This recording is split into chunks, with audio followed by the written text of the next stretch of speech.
L'union sacrée de la nation congolaise, artisan d'un avenir grand fort. Suite à l'agenda chargé du secrétaire permanent qui avait dans l'après-midi et le début d'après-midi des visites officielles ici dans le Royaume de Belgique. Alors, mesdames et messieurs, membres de la presse nationale et internationale de la diaspora congolaise du pays. C'est avec un grand plaisir que je vous souhaite la bienvenue à cette conférence de presse consacrée aux actions, aux ambitions et à la vision de l'Union sacrée Benelux. Notre rencontre d'aujourd'hui s'inscrit dans une dynamique de dialogue, de coopération et de solidarité entre le peuple et les institutions qui partagent les valeurs de paix et démocratie, et de développement durable et d'intégration. L'esprit du Benelux, l'esprit de l'ICN Benelux reconnu depuis notre installation va dans la vision du secrétaire permanent ici présent qui représente la haute autorité de la République en son Excellence Félix-Antoine Tshisekedi Tshilombo. L'Union sacrée Benelux entend contribuer activement au renforcement de liens entre les citoyens, les acteurs de la société civile, les décideurs publics, les confessions religieuses et autres. Cette conférence de presse est l'occasion de présenter nos projets, de répondre à vos questions et de partager avec vous notre engagement pour un avenir fondé sur la coopération, la confiance, la solidarité et l'amour de notre patrie, la RDC. Comme a dit un jour le chef de l'État, par rapport à cette dure période qui traverse la République démocratique du Congo, comme vous le savez, ça fait 3 décennies que nous sommes attaqués par le Rwanda et ses supplétifs de AFC M23. L'Union sacrée Benelux réitère son soutien aux forces aux armées de la République démocratique du Congo, au peuple congolais et à la haute autorité de l'Union sacrée, je cite le président Félix-Antoine Tshisekedi Tshilombo. Je vais donc ici laisser la place et la parole au secrétaire permanent, le professeur André Mata. On remercie pour sa disponibilité, malgré son agenda fort chargé, mais il est toujours présent quand nous avons besoin de lui et quand le pays a besoin de lui. À ses côtés, je salue aussi des honorables députés, l'honorable Boulou qui n'est plus à présenter, et l'honorable Lévi de la Chambre du Génon, voilà, pardon Richard Mona. Voilà, l'honorable Richard Mona qui sont là. Donc, c'est les représentants du peuple qui sont venus et comme l'honorable Boulou, à chaque moment ou à chaque besoin qui se présente de se présenter ici, il est toujours là aux côtés du secrétaire permanent qui est aussi un élu du peuple.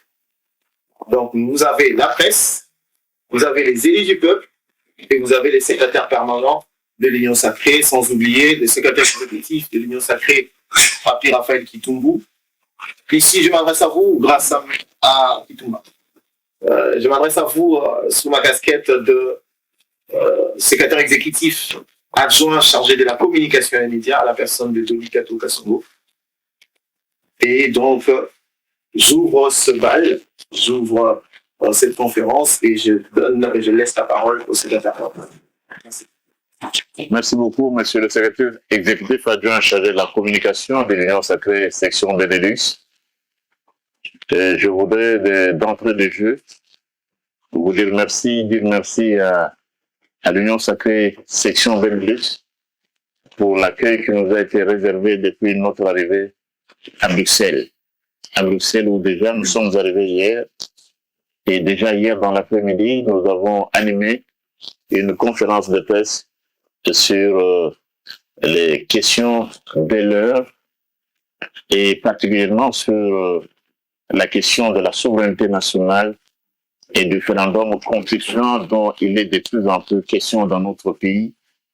Et je suis sûr qu'aujourd'hui, se clôture la session ordinaire de notre Parlement. Les deux chambres sont en ce moment même réunies au Palais du Peuple à Kinshasa pour clôturer la session ordinaire du mois de mars et toutes les informations à notre possession font que, avant même la clôture, le discours d'ouverture la proposition de loi fixant les conditions d'organisation du référendum consommé dans notre pays sera adoptée par les deux chambres. Je tiens donc à vous dire merci pour l'accueil et également pour l'assistance qui était nombreuse hier à l'occasion de cette conférence de presse que j'ai animée conjointement avec mon collègue, le professeur Jacques Noé-Boudi Samougoumwichi, et professeur ordinaire à la faculté de droit de l'université de Kikwit, qui s'est trouvé à mes côtés. Je dois également dire merci aux collègues qui m'accompagnent. Je crois qu'ils ont été présentés. J'ai à ma gauche l'honorable Richard Mona. Richard Mona est député national, donc représente le peuple. Il est élu de Tchangou dans la capitale Kinshasa. J'ai également avec lui l'honorable Christophe Boulou. Christophe Boulou est député national dans notre pays. Il est élu de Bikoro dans le Grand Équateur. Il faut ajouter que l'honorable Christophe Boulou est également membre du présidium de l'Union sacrée de la Nation. Et je crois, vous le savez déjà, l'Union sacrée de la Nation, c'est une plateforme politique initiée par son Excellence Félix-Antoine Tshisekedi Tshilombo, qui est la haute autorité politique de cette plateforme actuellement au pouvoir dans notre pays, la plateforme à laquelle notre peuple a fait confiance en la désignant pour présider à ses destinées. L'Union sacrée de la Nation, cette plateforme est donc bien structurée. Il a une charte. Cette charte, je crois que vous l'avez suivie l'année dernière, le 30 août 2025 à Kinshasa, s'était tenu au Centre culturel le deuxième congrès extraordinaire de l'Union sacrée de la Nation qui était présidé par la haute autorité politique elle-même. Et ce congrès avait donc adopté la charte de l'Union sacrée de la Nation. Pour ceux qui ne le savent pas encore, je vous présente pratiquement nos structures. Au niveau national, l'instance suprême de l'Union sacrée de la Nation, c'est le congrès. Et ce congrès s'est réuni pour la deuxième fois, le deuxième congrès extraordinaire, je venais d'en parler tout à l'heure, le 30 août 2025 à Kinshasa. Après le congrès qui réunit tous les membres pratiquement de l'Union sacrée de la Nation, comme deuxième organe vient la haute autorité politique. Je voudrais être précis dans le vocabulaire de l'Union sacrée de la Nation. Il ne s'agit pas de l'autorité morale, il ne s'agit pas non plus de autorité de référence, c'est la haute autorité politique, l'initiateur, son Excellence Félix-Antoine Tshisekedi Tshilombo, deuxième organe de l'Union sacrée de la Nation au niveau national. Après la haute autorité politique vient le présidium de l'Union sacrée de la Nation, qui comprend actuellement une quarantaine de membres. Initialement, c'était environ 6, mais ils sont passés, sur décision de la haute autorité politique, ils sont passés à 40. Le présidium, donc, c'est l'organe de décision, mais le présidium est également présidé par la haute autorité politique. Après le présidium, au niveau national, vient la conférence des présidents de l'Union sacrée. Parce que vous savez, l'Union sacrée n'est pas composée que des partis politiques. Elle est composée des partis politiques, des regroupements politiques, des associations et même des personnalités. Eh bien, tous les présidents des associations, des partis politiques et des regroupements politiques se retrouvent dans cet organe qu'on appelle la conférence des présidents et qui est également présidée par la haute autorité politique. Au niveau national, le dernier organe, c'est le secrétaire permanent de l'Union sacrée de la Nation. Le secrétaire permanent de l'Union sacrée de la Nation, mission que j'ai l'honneur d'assumer sous décision de la haute autorité politique. Le secrétaire permanent et le rapporteur, c'est d'abord un organe, ce n'est plus un service comme dans le passé, c'est un organe à part entière. Il est le rapporteur de tous les organes nationaux et du Congrès, de la haute autorité politique du président et de la conférence des présidents. C'est donc la cheville ouvrière de cette plateforme de son Excellence Félix-Antoine Tshisekedi Tshilombo, président de la République et haute autorité politique. Ça, c'est donc au niveau national. Dans les provinces, l'Union sacrée est également organisée. Dans les provinces, nous avons d'abord un conseil provincial de l'Union sacrée de la Nation.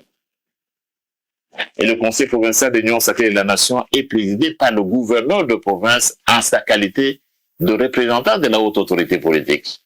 Le Conseil provincial comprend le gouverneur, les vice-gouverneurs, les présidents d'assemblée provinciale, les ministres provinciaux, les députés provinciaux, les présidents, les fédéraux, dont les représentants des partis politiques et groupements politiques dans les provinces. Vous avez également la majorité extra-parlementaire des partis politiques qui ne se sont pas retrouvés, qui n'ont pas eu d'élus. Ils se retrouvent également là-bas, comme d'ailleurs quelques-uns sont au présidium. Donc ça, c'est le conseil provincial. Et au niveau des provinces, vous avez également le secrétariat exécutif provincial. C'est le pendant le secrétaire permanent au niveau des provinces. Le secrétariat exécutif provincial est dirigé par un secrétaire exécutif provincial avec plusieurs adjoints dans différents départements. Et nous avons deux branches spécialisées. Nous avons également au niveau de province la coordination des femmes. Il y a une coordonnatrice, il y a des mamans qui sont là-bas, vous savez, toute l'importance que le président de la République, la haute autorité politique, qu'il accorde à la femme sous sa mandature.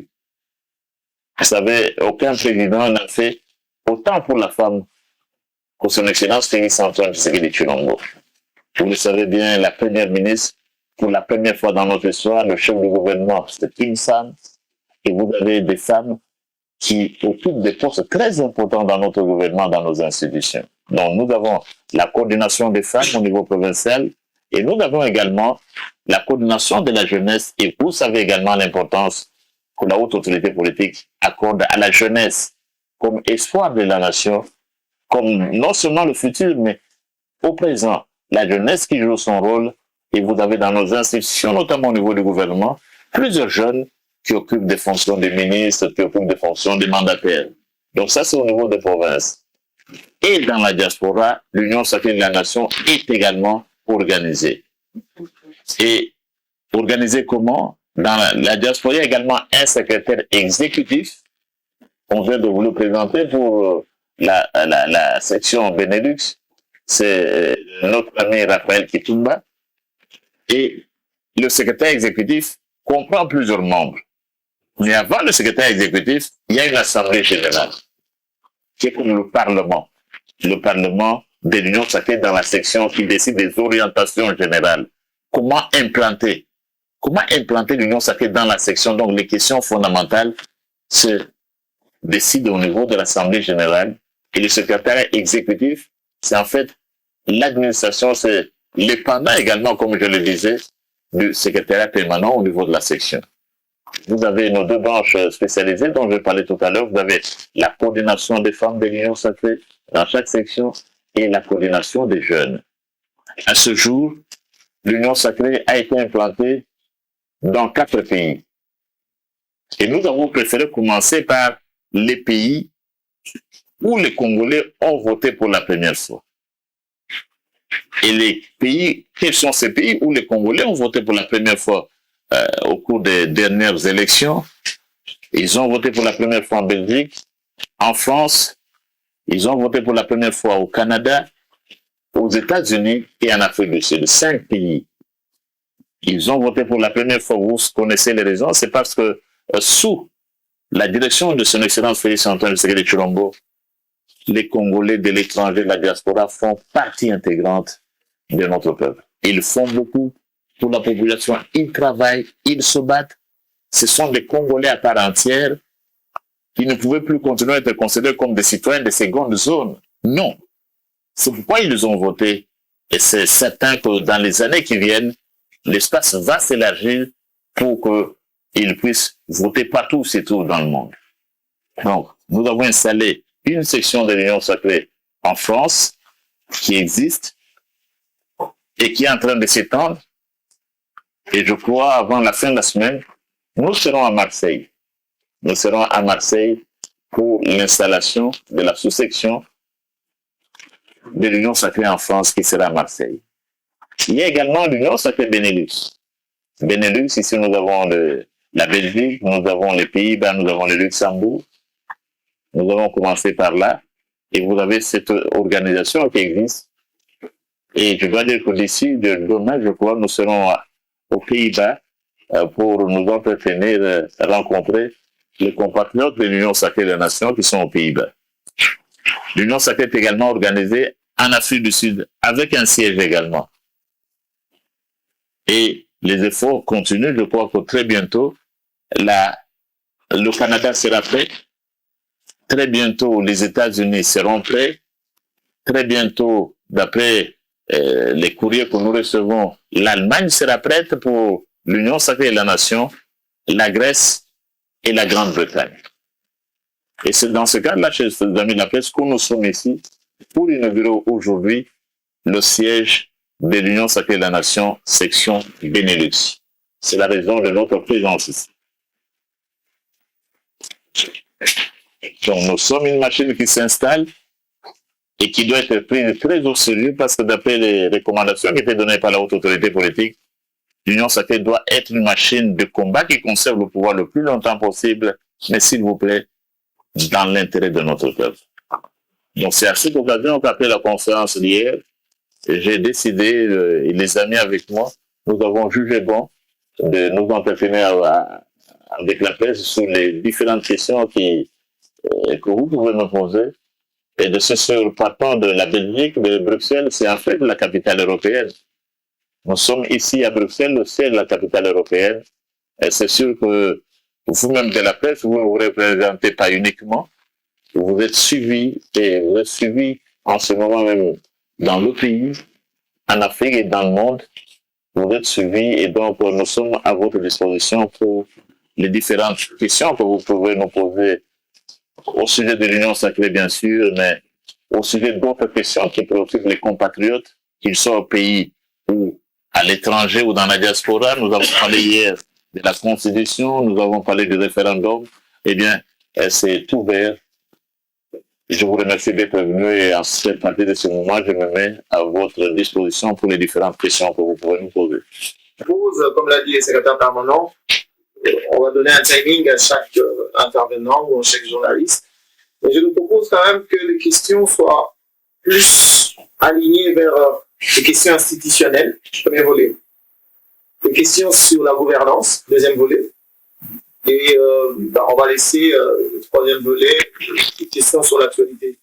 Le référendum, ce qui s'est passé à l'Est de la République démocratique du Congo. Et puis, étant journaliste, vous avez vos questions spéciales que je ne peux pas identifier, mais je vous propose ces 4 volets pour pouvoir cadrer cette conférence de presse dans l'année. Qui prend la parole en premier? Vous présentez votre presse et puis vous posez la question et soit il répond directement ou c'est l'excellence qui conduit le débat, mais soit une question-réponse, ou bien vous posez les questions et répondez en même temps. Je pense que ça serait une question-réponse comme c'est une conférence. Une série de questions. Donc on va prendre la première série, mais en tout cas retenez. Retenez, cadrez vos questions. Questions d'actualité, questions sur la gouvernance, ok? Questions institutionnelles et en dernier, des questions en tant que journaliste. Cadrez vos questions. Et ne faites pas la monotonie, ne répétez pas la même chose. Il y a une question qui a été posée, peut-être vous la déviez, mais vous la faites d'une bonne manière. À vous la parole. Merci beaucoup. Moi, c'est un peu d'activer mes cours. Vous savez vous mettre debout, s'il vous plaît? C'est plus ça. Bon. Mais Sinon, on ne va pas filmer. j'ai jamais fait mon site. On y va. Un peu d'activer. Hier, j'ai posé suivi dans la salle, bien que ce n'était pas prévu pour nous. Ma question, quelle est l'opportunité aujourd'hui par rapport à ce grand débat du changement de la Constitution? Pourquoi l'UDPS ou l'Union sacrée ne l'a pas proposé avant? Est-ce que c'est un peu tard, à quelques mois, à quelques jours, bientôt c'est les élections de 2028, et vous voulez changer la Constitution? Comme diaspora, je suis d'accord parce qu'on a marché ici avec l'UDPS, on a marché ici avec Félix Tshisekedi et les autres pour combattre le système Kabila. On est d'accord avec vous sur le système Kabila. La constitution, c'est irrévocable, il faut changer ou rejeter. Mais pourquoi? Why now? Why now? Professeur, c'est ma question. Pourquoi mettre quelque part Chaque FITA, le Congrès de Belgique.be, chaque année, le Congrès de Belgique magazine. Monsieur Mbata, dans un pays où la lecture a régressé, la Constitution étant un texte qui doit être lu, en même temps que vous faites la pré-campagne pour le changement de Constitution, sans préjudice de l'avenir, pouvons-nous être sûrs qu'une majorité des 100 millions de Congolais liront la Constitution avant de dire oui? Merci. Troisième question. Oui, Chief. La Constitution et la loi électorale ont été élaborées dans le même contexte, ainsi que la loi électorale ont été soumises le même jour au référendum. Je ne sais pas pourquoi vous parlez uniquement de la Constitution et non pas de la loi électorale. C'est dans ce sens que je fais une proposition, opération sans tabou, coupons la poire en deux, en fait, d'éviter de couper le pays en deux. Si je peux vous remettre les documents. Merci. Je peux l'avoir, vous lire. Pour la première question. Oui, oui. Merci, Pasteur Robo, MPTV, merci, chef FITA congolais de Belgique, et merci, les amis de Witch. Les amis de Witch de Belgique. Les amis de Witch de Belgique. Je vais commencer par la première question, celle qui a été posée par Pasteur Robo de MPTV. L'opportunité. Vous posez la question, quelle est l'opportunité maintenant de parler de ces questions de changements, de révisions, de réformes constitutionnelles? Why now? Not yesterday or tomorrow.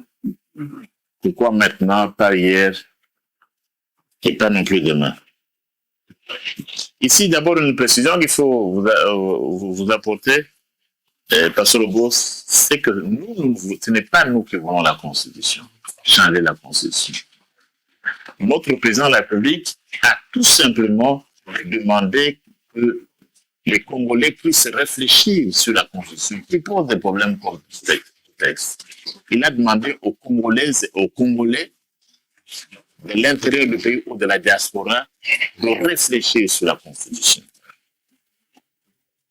Et ce peuple est en train de réfléchir. Et les amis de Witch viennent d'ailleurs de déposer également un document. Donc les Congolaises et les Congolais de l'intérieur de la diaspora sont en train de réfléchir. Notre président, la haute autorité politique, a appelé à une réflexion.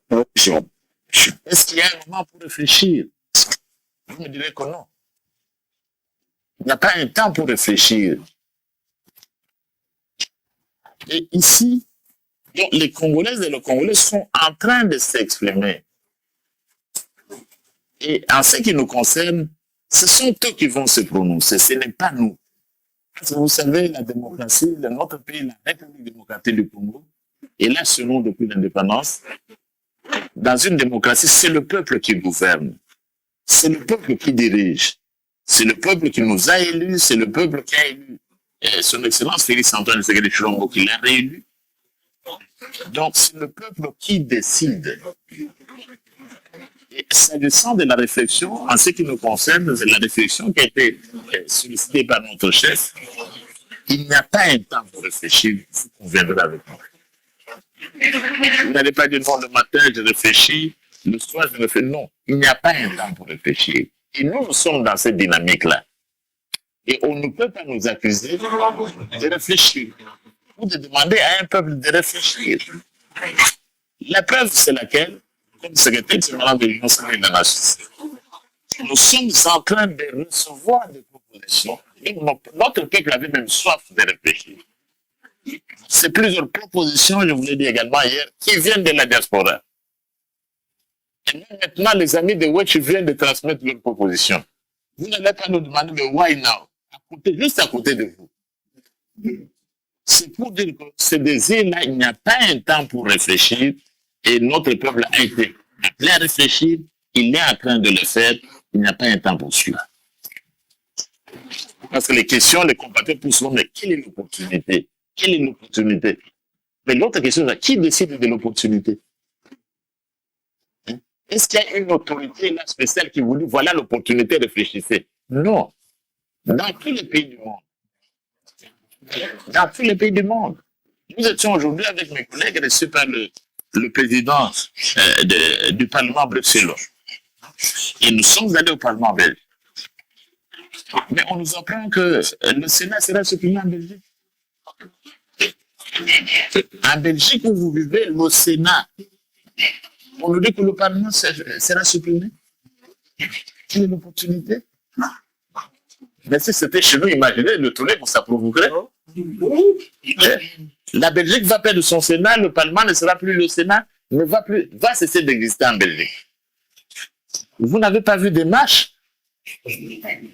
Vous n'avez pas vu des villes mortes de certains policiers pour dire pourquoi on doit supprimer le Sénat? Donc c'est le peuple qui décide. Pour répondre à votre question, et il n'y a pas de problème pour cela. Et dans cette question de la Constitution, c'est le peuple qui va décider. Et notre ami Cheikh Sita, des Congolais de Belgique, pouvons-nous être sûrs que la majorité de notre peuple aura lu la Constitution lorsque nous irons au référendum? Pouvons-nous être sûrs? Mais évidemment, lui écrit beaucoup, il connaît les problèmes qu'il y a avec la lecture. Il sait que même en Belgique, les gens ne le lisent pas. Il le sait très bien. Vous êtes de la presse. Même ce que vous écrivez, mais la presse écrite aujourd'hui souffre. La presse écrite souffre terriblement avec les réseaux sociaux, avec les TikTok. Qui a le temps de lire un article de 2 pages? Ou de 3 pages. Donc c'est un problème réel de connaissances. Et je vais vous dire également une chose. Une enquête menée dernièrement aux États-Unis d'Amérique, elle a démontré que la moitié des Américains ne connaissent pas la Constitution américaine. La moitié des Américains ne connaissent pas la Constitution américaine. Parce que nous parlons Constitution. Je n'ai pas encore vu les publications sur la Belgique, mais vous connaissez le système complexe de la Belgique. En tout cas, en attendant les études, je ne suis pas sûr que la majorité des Belges connaissent la Constitution belge. Donc c'est un travail à faire. En France, c'est établi. Et dans d'autres pays, c'est même plus grave. Non seulement les citoyens ne connaissent pas la Constitution de leur pays, mais plusieurs pourcentages de la population ne connaissent même pas chanter, ne savent même pas chanter l'hymne national. J'étais à l'époque, quand je commençais comme professeur en Afrique du Sud, à l'Université d'Afrique du Sud où j'ai passé, vous le savez, j'ai passé une vingtaine d'années comme professeur, premier professeur noir de droit public à l'Université d'Afrique du Sud, et professeur extraordinaire actuellement. Avant de revenir chez nous, j'étais également professeur ordinaire à la faculté de droit de l'Université de Kinshasa. Mais Nelson Mandela, mais il était arrivé plusieurs fois, Nelson Mandela en train pratiquement de questionner les joueurs des Bafana Bafana, qui ne savaient pas chanter l'hymne national sud-africain. Un très bel hymne national qui se chante comme un cantique religieux, aussi ce que les Africains. Ils ne savaient pas chanter l'hymne national. Et à plus forte raison, la Constitution, combien de gens en Afrique du Sud savent? Donc c'est un problème sérieux.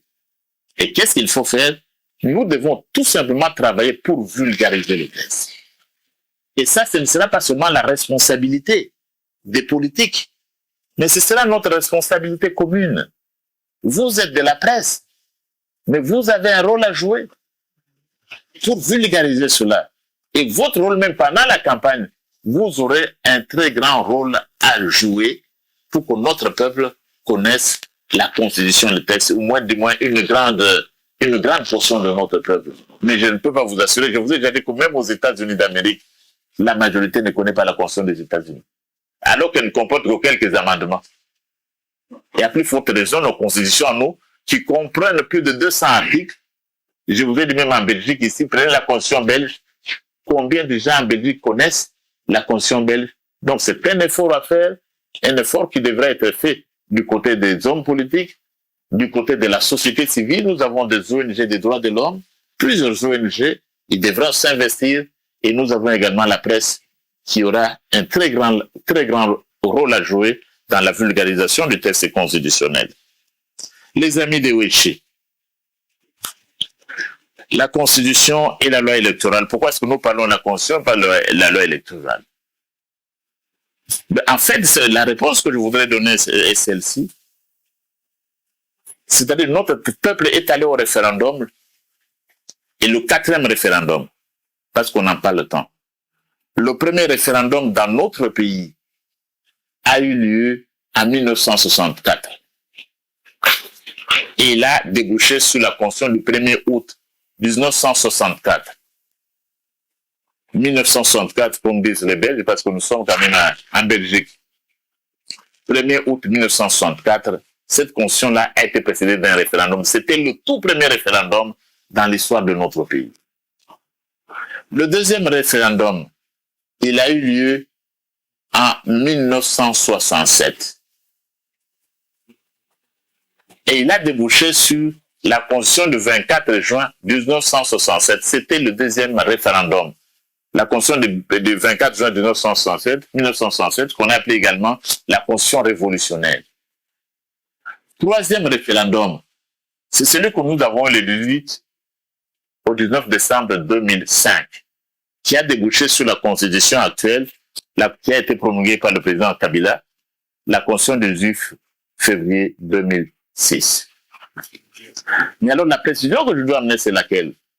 Lorsque notre peuple est allé au référendum du 18 au 19 décembre 2005, c'était seulement la Constitution.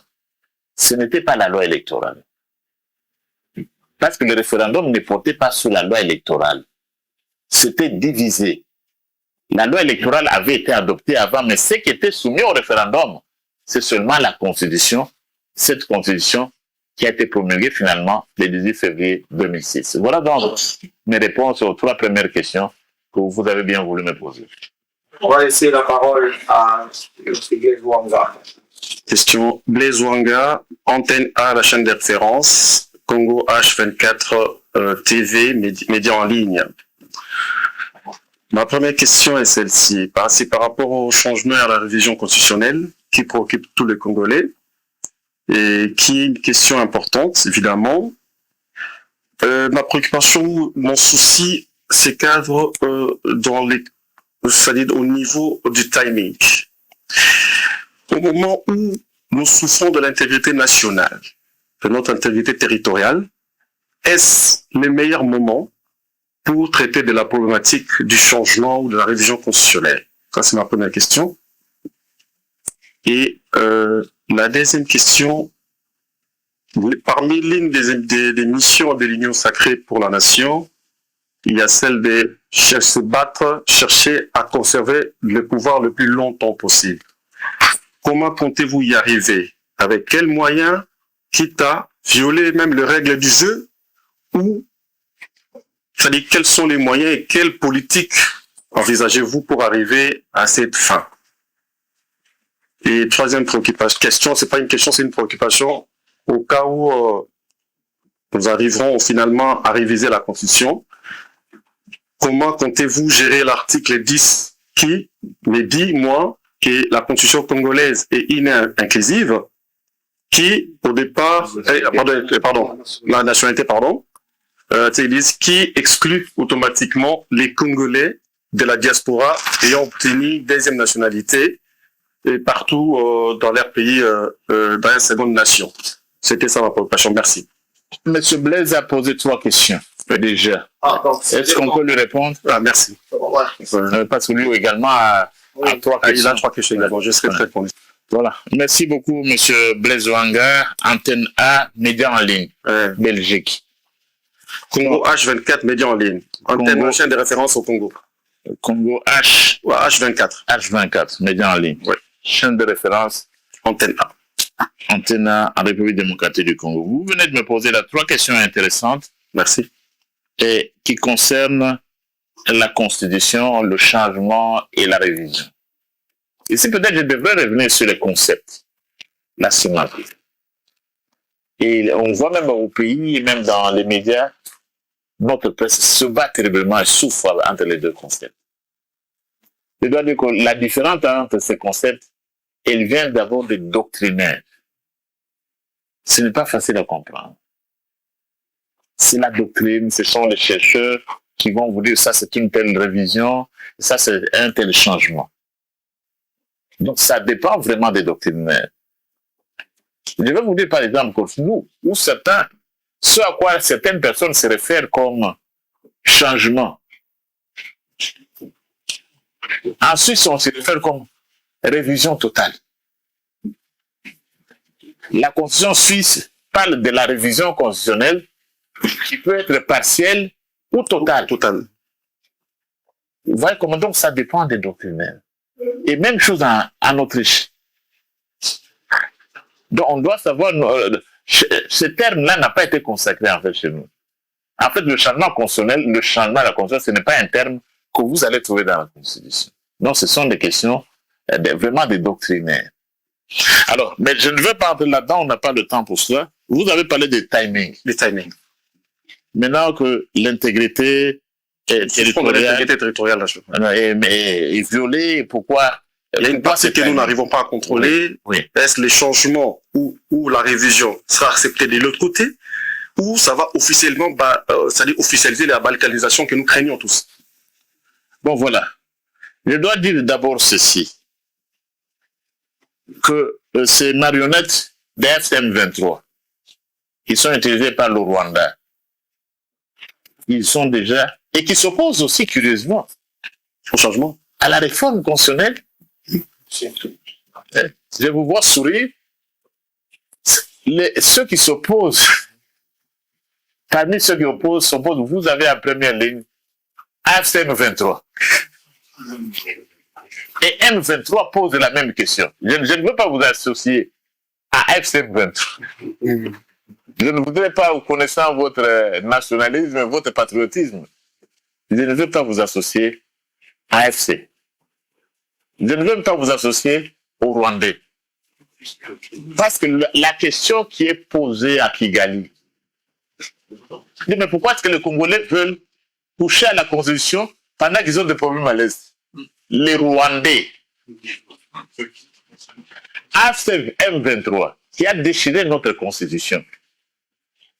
Parce que vous allez faire AFC M23, ils nomment des gouverneurs en vertu de quel texte? Ils nomment les DG. Ils nomment même les professeurs d'université. Ils ont même nommé des magistrats. En vertu de quel texte? Mais ils ont déjà déchiré notre Constitution. Donc faisons attention parce qu'il faut qu'on le sache. Ces questions-là sont posées à Kigali. Ces questions sont posées ou même initiées par les rebelles de AFC23. Ce que je dois dire ici, c'est que l'intégrité de notre territoire, et je reviens à la case de départ, pour nous, ne nous empêche pas de réfléchir.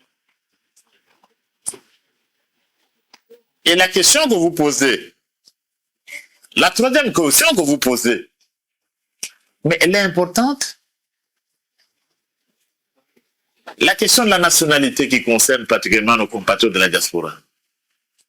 Et nos enfants aussi qui sont ici. Et vos enfants. Qui défendent les sports actuellement. Voilà. Vous voulez qu'on la pose pas parce que nous sommes agressés par les M23? C'est la diaspora qui n'est pas concernée, qui n'est pas dans les territoires occupés. Mais c'est une question qui vous préoccupe et qui nous préoccupe, nous, depuis le début. Je me rappelle qu'à l'époque, en Belgique, il y avait un conseiller du président qui était ici pendant la campagne. Et moi, j'ai fait la campagne de président dans la diaspora. Moi qui vous parle, j'ai fait campagne ici en Belgique. Je suis venu en Belgique. Pour faire la campagne, je suis allé en Afrique du Sud.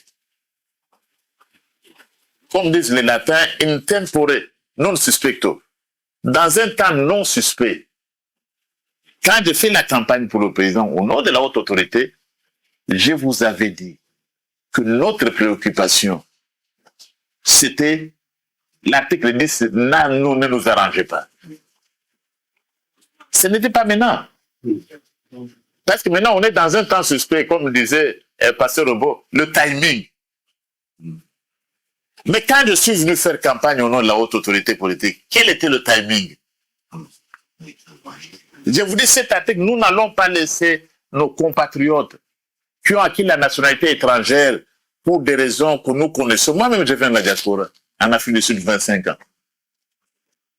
J'ai vu des médecins, des ingénieurs, vous avez nos compatriotes nombreux ici, qui ont acquis la nationalité pour des raisons évidentes de sécurité sociale. Et puis, il y a même des lois. En matière de nationalité, il y a deux principes. Il y a ce que ce qu'on appelle en latin ius sanguinis, le droit du sang. Si vous êtes né, par exemple, des parents américains, automatiquement vous êtes américain. Le droit du sang. L'autre principe, c'est lequel? Ius soli, le droit du sol. Si vous êtes né sur le territoire d'un pays, automatiquement vous avez cette nationalité-là.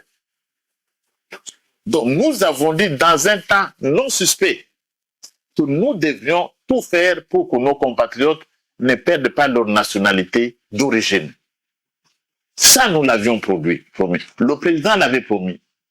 Nous l'avions promis dans un temps non suspect, donc pas de timing, même pas question de l'intégrité où nous étions, notre intégrité territoriale était violée. Mais nous devons récupérer nos compatriotes doivent recouvrer leur nationalité. C'est pourquoi même il faut qu'on pense à cette réforme. Nos vaillants léopards vont jouer le 17. Le 17 juin prochain. Et le président Félix-Antoine Tshisekedi Tshilombo, président de la République, chef de l'État, haute autorité politique de l'Union sacrée de la Nation, est dans les airs. Il est dans les airs en ce moment même pour soutenir notre équipe nationale. Et son avion devrait atterrir dans les heures qui viennent à Houston pour supporter nos compatriotes qui doivent absolument gagner le match. Et nous serons tous derrière nos léopards. Et vous savez que certains sont des binationaux. Les binationaux, ça n'a pas de place dans notre pays. Nous devons récupérer nos compatriotes. Heureusement que ce sont des patriotes.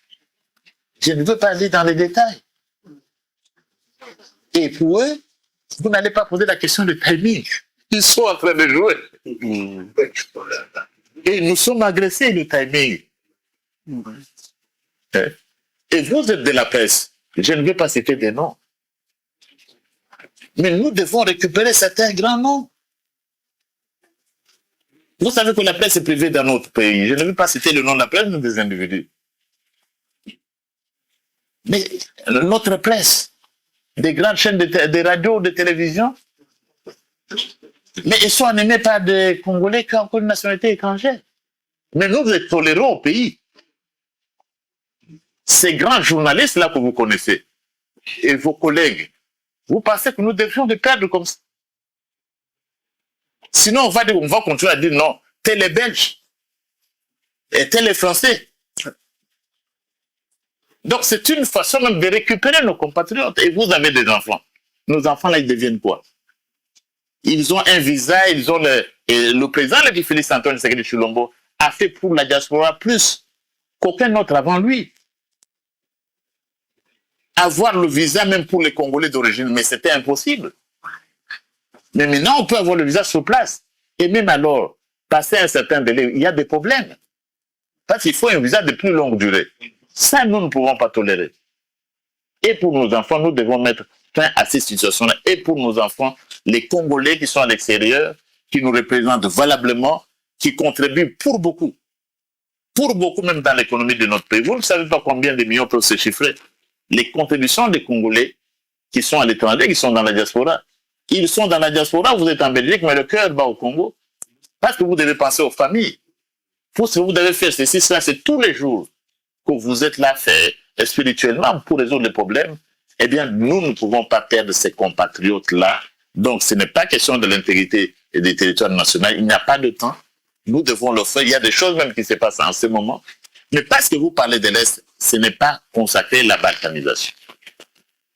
Ce n'est pas ce président, le nôtre, qui va consacrer la balkanisation. C'est Kagame qui voulait balkaniser avec ses marionnettes.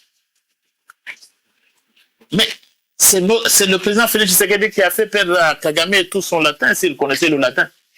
Je ne sais pas s'il connaissait, il avait appris le latin, je doute. Mais même s'il l'avait appris, c'est Félix Tshisekedi, notre président, qui lui a fait perdre tout son latin. On le vantait partout, c'était un héros, c'était ceci. Kagame même qui ne parlait même pas. C'est lui qui a rendu cela. Sans que nous.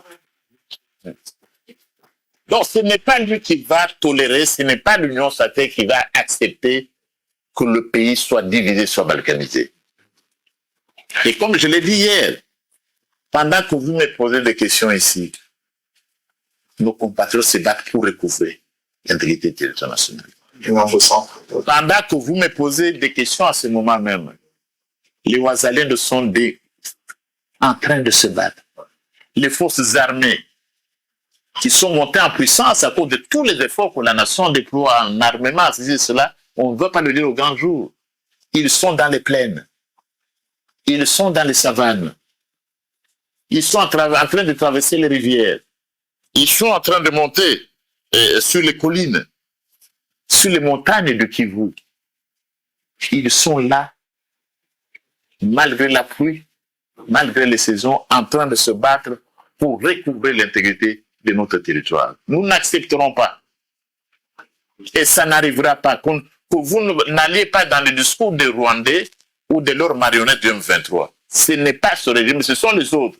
C'est ce régime-là du passé qui pouvait nous amener à cela. Donc voilà ce que je pouvais répondre, donner comme réponse à votre question.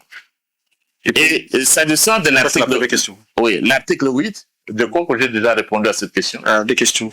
Oui. C'est-à-dire l'article 10 et la première. Maintenant, pour l'Union sacrée, parmi les missions de l'Union sacrée, il y a celle de conserver le plus longtemps le pouvoir. Oui. Alors, comment comptez-vous y arriver? Avec quels moyens? Quitte à violer les règles, parce qu'il y a des règles déterminées pour le pouvoir. Par exemple, le respect des mandats, ainsi de suite. Alors, vous avez, parmi les missions, conserver les pouvoirs le plus longtemps possible. Comment comptez-vous y arriver et avec quels moyens? Bon, je dois d'abord dire ceci, c'est l'ambition de tout pouvoir, de tout parti politique, de tout regroupement politique, de toute plateforme politique, a comme mission conserver le pouvoir le plus longtemps possible. Donc ce n'est pas une nouveauté. Tous les partis ont comme ambition, la définition même du parti, c'est accéder au pouvoir et l'exercer le plus longtemps possible. C'est pourquoi j'ai dit les Comment règles vous pouvez le faire? Ouais. Mais nous sommes déjà au pouvoir. L'Union sacrée existe. L'Union sacrée a été créée quand nous sommes à plus de 5 ans. Lorsque le président de la République, Félix-Antoine Tshisekedi Tshilombo, avait appelé les Congolaises et les Congolais de tous bords à les rejoindre. Et le deuxième mandat. L'Union sacrée a été créée à la fin du premier mandat de son Excellence, Félix-Antoine Tshisekedi Tshilombo. Mais nous conservons le pouvoir grâce à l'appui de notre peuple. Qu'est-ce qu'il a fait? Parce que l'Union sacrée n'est pas créée aujourd'hui. Nous sommes allés aux élections avec l'Union sacrée de la nation. Et le président Félix-Antoine Tshisekedi Tshilombo a remporté ces élections. Grâce à notre peuple. Donc ce pouvoir, nous ne le conserverons pas pour nous-mêmes, mais grâce pour le peuple et grâce à lui. Donc nous sommes déjà au pouvoir avec l'Union sacrée, qui n'est pas... Le premier mandat, le deuxième mandat, c'est avec l'Union sacrée. Et quand nous sommes allés, le président Félix-Antoine Tshisekedi Tshilombo a été massivement élu démocratiquement. Et les députés, les collègues qui sont là, Tchango, Bikoro, Dimbenenge ici, nous avons circulé dans le village et nous avons, contre les intempéries, contre tout cela, nous sommes allés à la rencontre de notre peuple qui nous a confié le mandat. Et aujourd'hui, sur les 500 députés, mais l'opposition n'a qu'une vingtaine de députés. L'opposition dont on parle tant à l'extérieur, surtout dans un pays comme la Belgique, qui nous a colonisés. Mais elle représente quoi? C'est une vingtaine de députés sur 500. C'est-à-dire le peuple a fait confiance. Et l'Union sacrée est en train de travailler Comment vous allez conserver le pouvoir le plus longtemps possible? Parce qu'il reste 2 ans. Je vais y arriver. Comment nous le faisons? Mais lorsque nous libérons le pays, lorsque nous sommes en train de construire des infrastructures, on n'en parle pas assez. On construit des universités. On construit des routes. Mais maintenant, est-ce que c'est dans le respect des textes ou pas? Mais nous le faisons dans le respect des textes. Parce que là, ça me permet de répondre à la question au sujet de la fameuse coalition 64. Quel est le problème là-bas? C'est que vous voyez, nous sommes suffisamment armés. Et le problème de notre opposition sur le C64, c'est qu'ils n'ont pas beaucoup de juristes ou de bons juristes. Il n'y a pas de constitutionnalistes là-bas. Mais peut-être des affairistes, des gens qui ont fait le droit d'affaires, le droit de la famille, le droit pénal. C'est ça le problème. Sinon, il n'allait pas créer C64. Ça me permet de répondre à votre question. Ils ont créé C64 par référence à l'article 64 de cette Constitution. Mais l'article a 2 alinéas. Il faut le lire dans son intégralité. Et nos amis de C64, c'est un peu comme ces gens qui vous lisent un verset, qui croient connaître toute la Bible. On a affaire à la même chose. L'article 64 a un premier alinéa, il faut lire les 2. Le premier, c'est le peuple a le droit et le devoir de s'opposer à tout celui qui prend le pouvoir par la force ou qui l'exerce en violation de la présente Constitution. Ça, c'est le premier alinéa. Posons-nous la question. Qui a pris le pouvoir par la force? Ce n'est pas nous, l'Union sacrée. Nous sommes allés aux élections. Félix Antoine Tshisekedi Tshilombo a été massivement élu. Les députés ici ont été élus. Il y avait des milliers. Combien y avait-il de candidats à Tchangu? 1333 candidats. 1333. Ouais. 1333 candidats. Pour combien de sièges? Pour 19 sièges. 1333 candidats sur 19 sièges. Et il est l'un de qui a occupé les 19. L'un des 19 sièges. L'un des 9. Le meilleur. Bravo, quand même. Mon collègue Christophe Boulou, élu de Bikoro, dans le Grand Équateur, il y avait combien de candidats à Bikoro? 127. Pour 2 sièges. 120. La CENI, ça c'est de l'arnaque. Comment? C'est de l'arnaque. Ça c'est un autre sujet. C'est pas possible. Non. 127 candidats, mais vous vous posez des questions. 127 candidats sur les 2 sièges. Voilà. Oh. La personne qui occupe l'un des 2 sièges. You're the best. Voilà, ça fait partie des lignes. Et puis Adim Belenge. Adim Belenge, 3 sièges, environ plus de 130 candidats. Et le secrétaire permanent est non seulement le meilleur élu de Dimbelenge, mais de la province. Wow. Donc l'élection, voilà, on a pris le pouvoir démocratiquement. Bon, on l'exerce comment? On l'exerce, le pouvoir est exercé dans le respect de cette constitution. C'est dans le respect de cette constitution. Qui limite les mandats à 2, ouais. Dans le respect de cette constitution, oui, qui limite le mandat. Nous n'avons pas violé. Mais maintenant, c'est comme je vous l'ai dit, ce n'est pas nous demandons pas pour un 3e mandat, comme notre chef l'a dit. Mais le peuple lui-même va décider. Et là, il est clair. Oui. Et là, c'est là qu'il faut lire. Je reviendrai après pour dire non. Jusqu'en ce moment, jusqu'en ce moment, nous n'avons pas un 3e mandat. Nous sommes dans le respect de la Constitution. Et des règles du jeu. Et les règles du jeu. Donc l'article 1er, l'alinéa 1er n'est pas violé. Maintenant, personne n'a vu. Maintenant, le deuxième alinéa.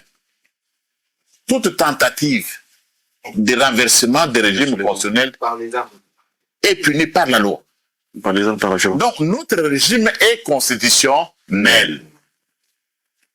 Mais combattre ce régime qui est constitutionnel, c'est ça la haute trahison. C'est ça la haute trahison. Et la Constitution a des dispositions assez faciles à comprendre. Parce qu'il y a souvent beaucoup de l'entorse, de la manipulation. Nous sommes là. Mais professeur, S'il vous plaît, Il y a un ordre, s'il vous plaît. S'il vous plaît, la conférence de presse et c'est une conférence de presse. c'est pas Oui, quand il y a des questions, vous allez poser des questions. Et nous répondons à toutes les questions. Donc voilà, nos amis là tombent sur le coup de l'article 64 alinéa 2. Voilà. Et si demain, vous allez entendre que le procureur, parce que nous, c'est un état de droit, n'est-ce pas? Comme la Belgique. Mais vous vous opposez à un régime constitutionnel. Si le procureur vous convoque demain, il sera dans ses droits. C'est ça l'état de droit.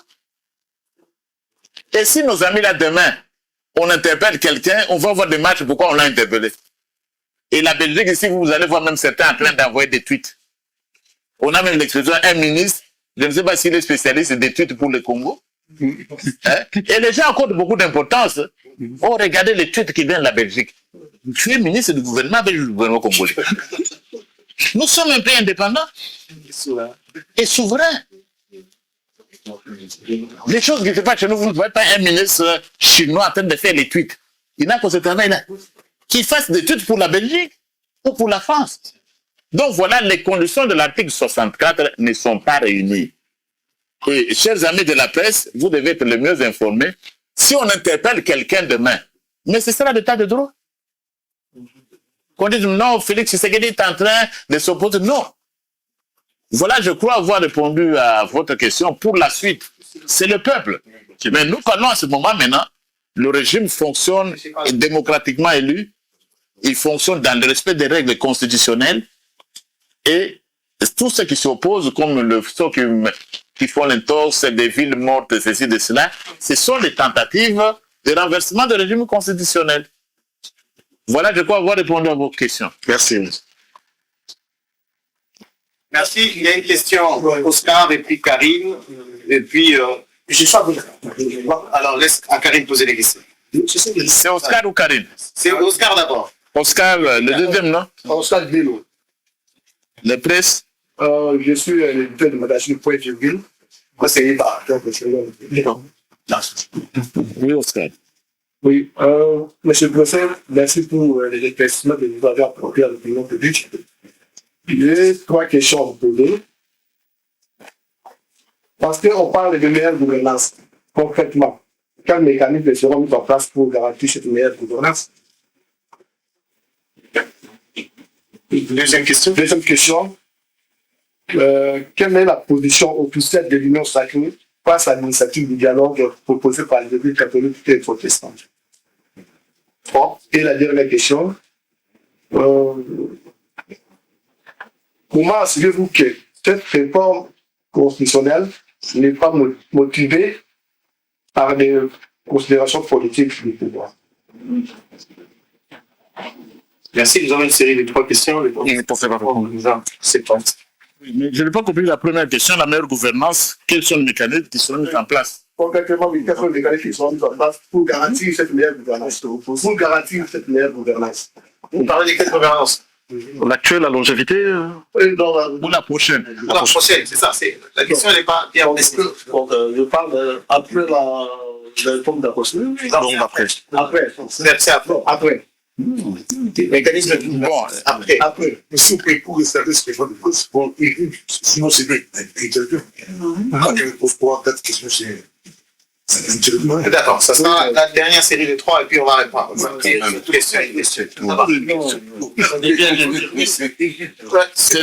c'est-à-dire que chacun pose une question, on mettait les 3. Mais si quelqu'un pose déjà 3 ou 4, c'est ça qu'il pose. On va s'arrêter à une question par personne. Ça devient une interview.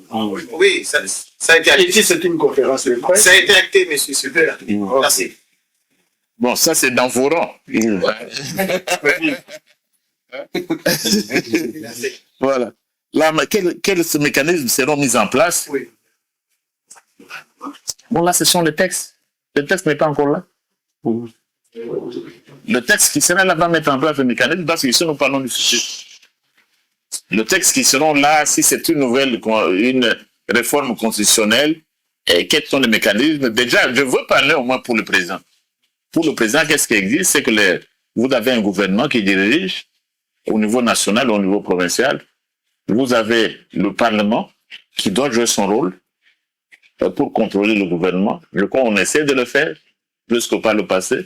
Mes collègues ici, avant de venir, pour garantir, vous avez appris que le ministre de la fonction publique était interpellé. Donc, il y a le contrôle parlementaire. Le vice-premier ministre de la fonction publique était interpellé la semaine passée. Les transports aussi. Le vice-premier ministre des Transports, il est venu, il était obligé, soumis de venir se justifier devant le Parlement. Des PDG également. Donc, ce sont là des mécanismes qui participent. Et de l'autre côté, vous avez aussi le pouvoir judiciaire qui doit faire son travail. Mais pour l'avenir, on verra comment le texte, quels sont les mécanismes qui seront prévus. Mais dans tous les cas, il doit y avoir des mécanismes pour une bonne gouvernance et l'Union sacrée de la nation est engagée pour une gouvernance qui s'améliore chaque jour davantage. Parce que nous venons de très loin. Les compatriotes ne doivent pas souvent oublier d'où nous venons. Nous venons de très loin. Et il faut apprécier la marche qui a été faite. Bon, l'initiative du dialogue SCC 5O, qu'est-ce que nous en pensons?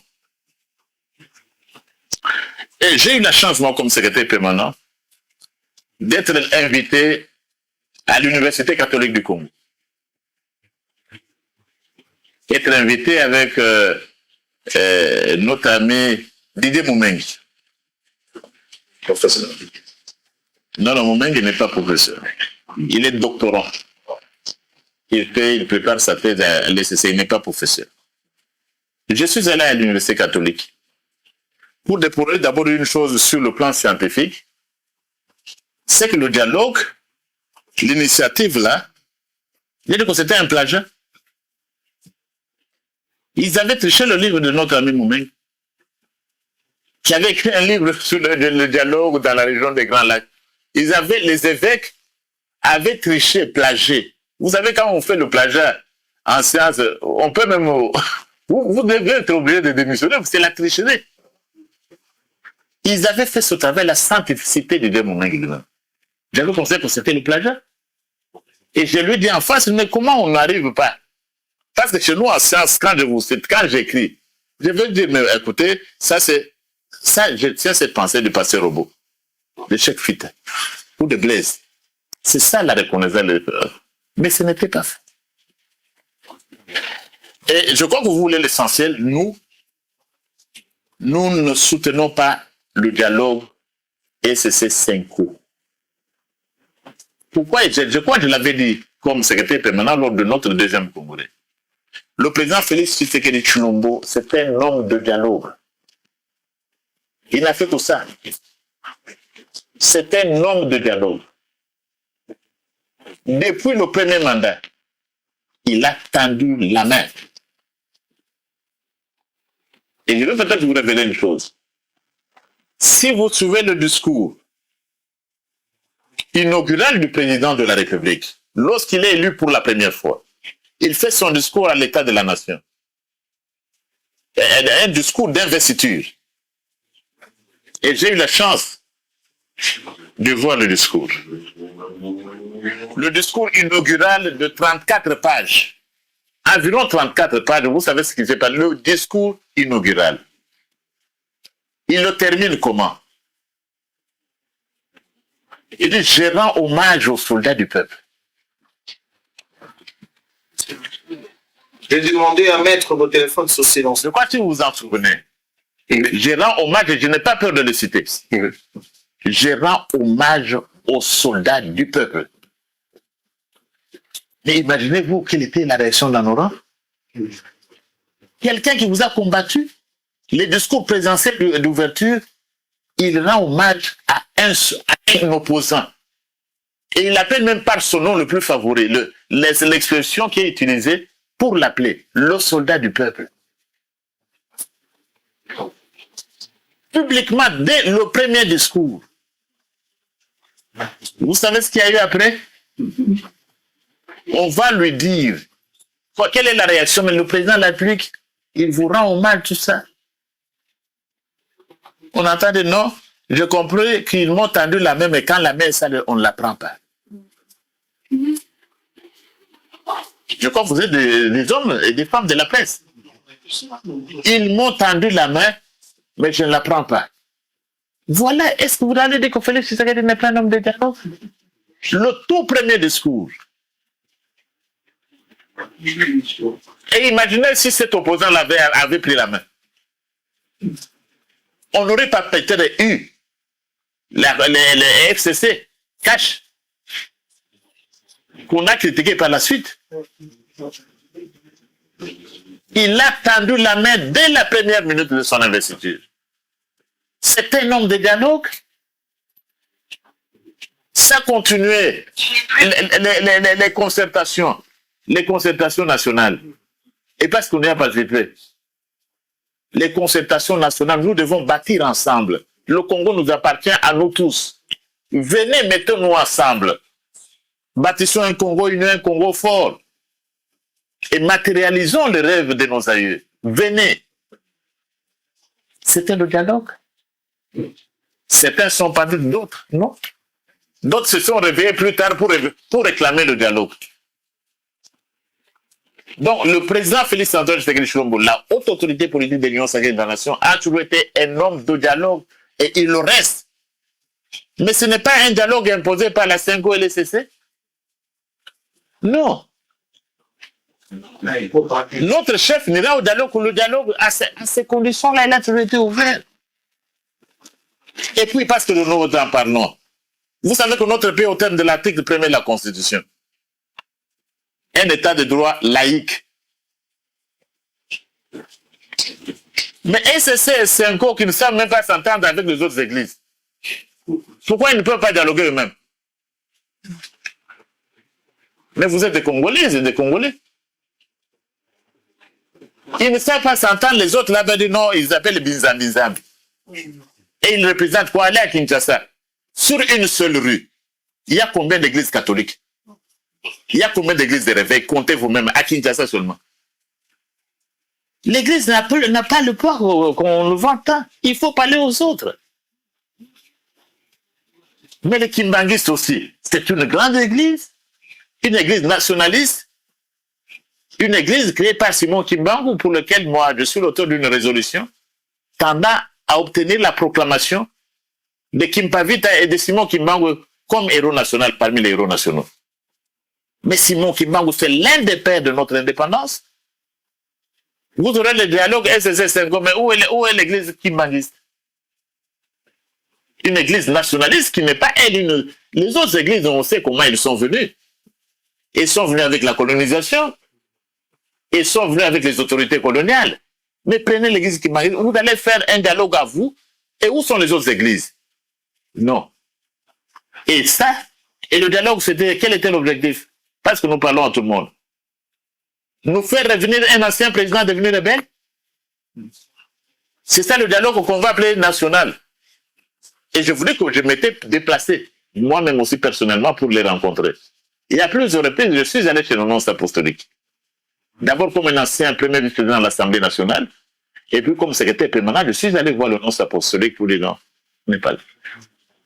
Donc notre chef est un homme de dialogue, il est toujours ouvert, et même l'Église, ça les même des réformes, vous avez suivi les derniers communiqués de l'ECC. Je me suis présenté, nous sommes allés là avec le soldat du peuple. Nous étions devant l'ECC pour expliquer les mêmes questions que vous posez devant les évêques protestants. Mais les évêques protestants ont compris que les réformes, évidemment, ils avaient besoin, il fallait un dialogue, mais les réformes, il y avait des arguments positifs. C'est pourquoi dans leur déclaration, pour la première fois, ils parlent des réformes. Et ils ne s'y opposent pas. Donc voilà ce que je peux dire en réponse à cette question-là. Notre président de la République, c'est un homme de dialogue, ouvert à tout le monde. Et s'il y a un dialogue, ce n'est pas quelqu'un qui va lui imposer un dialogue ou bien des organisations qui ne savent pas elles-mêmes dialoguer entre elles. Oui. Non, Il y a une question qui manque? non, comment savez-vous que cette réforme n'est pas motivée? Je pense que c'est une question qui a été déjà posée par, je crois que le pasteur Bobo. La réforme n'est pas moderne. Nous disons ceci. On n'impose pas, et comprenons ça comme prémisse. Ce qui s'est fait au Congo là, ce n'est pas le pouvoir qui impose. Vous voyez vous-même, vous êtes de la presse. Vous voyez les Congolais en train de manifester eux-mêmes. Et nous sommes des démocrates. Si nous pouvons respecter le point de vue de l'opposition, mais nos compatriotes qui marchent dans toutes nos provinces, parce que nous sommes contre, nous devons ignorer ça. Soyons modestes quand même. Vous voyez dans toutes les provinces et même dans la diaspora. Et des réformes qui nous viennent, parce qu'au niveau de l'Union sacrée de la nation, on a dit, on vient de poser physiquement, ou bien on envoie par email, par voie électronique, et nous en avons reçu plus d'une 50aine de la diaspora. Et puis ça va dans tous les sens. Parce que je ne veux pas vous révéler le contenu, parce que nous sommes en train de recevoir.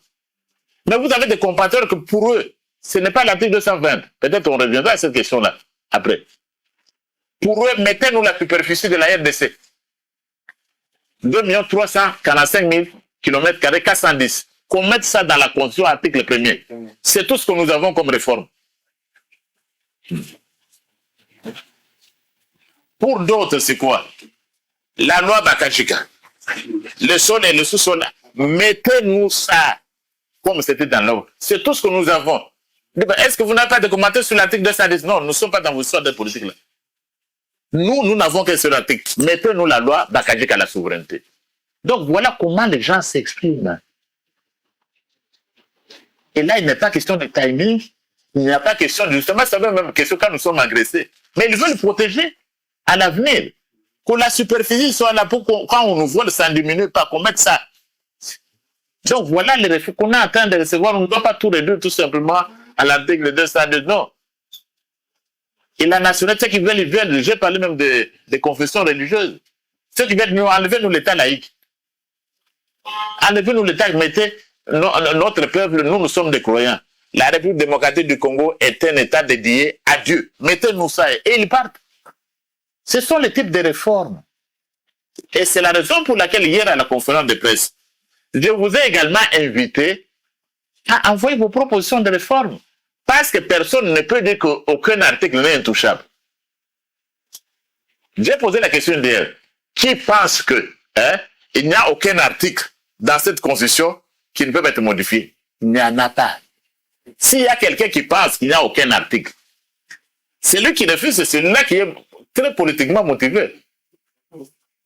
Qui pense objectivement, intellectuellement, non, laissez-nous ce débat sur la Constitution, parce que pour moi, il n'y a aucun article.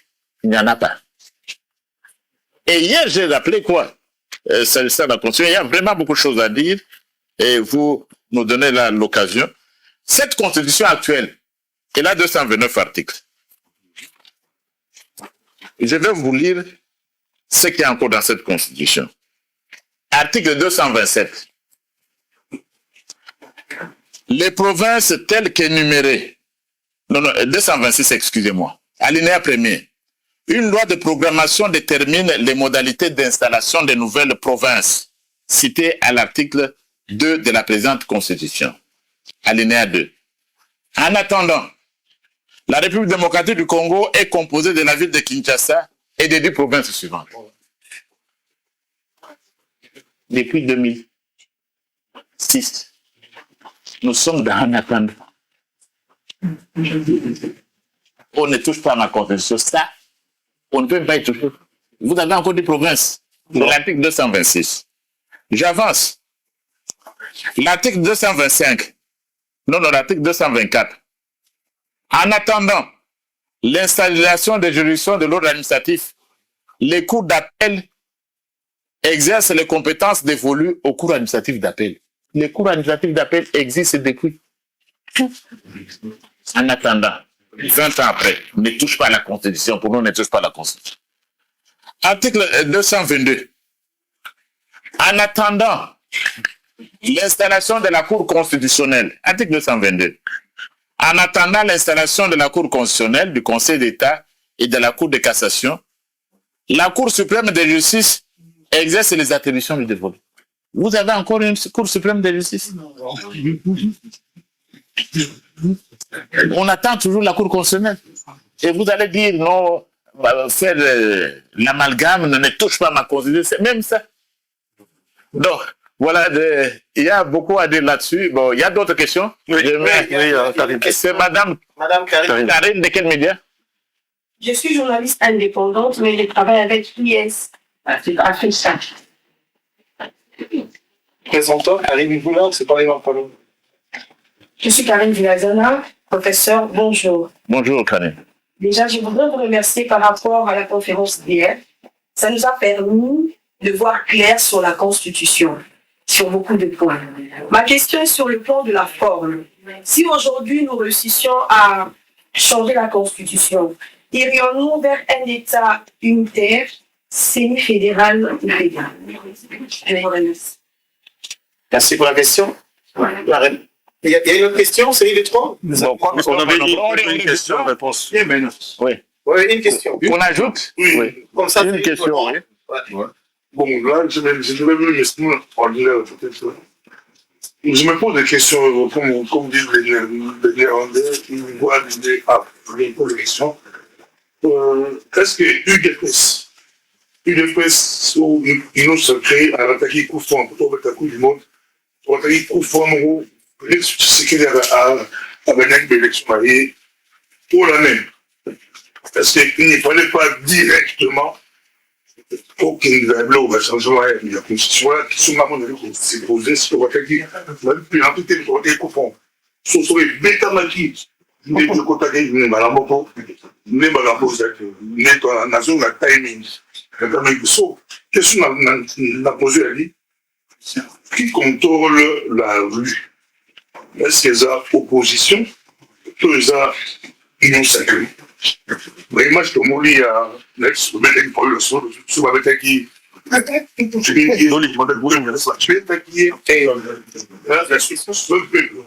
c'est comment? Parce que pour qu'il y ait le rapport de force, la nouvelle était commis qui contrôle la rue pour te faire passer soit changement ou changement de c'est une personne ou une autre qui a besoin à remonter la voiture ou bien manipulation bon il y a bon posant pour tout le monde qui connaît des gens manipulation donc c'est une tomate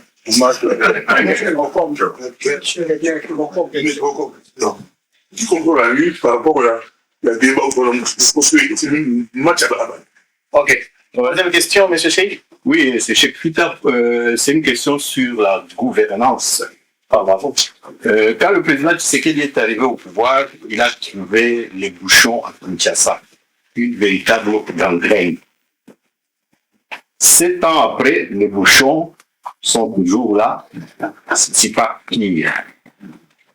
Quand on gratte le vernis, on se rend compte que la mauvaise mentalité y est pour beaucoup.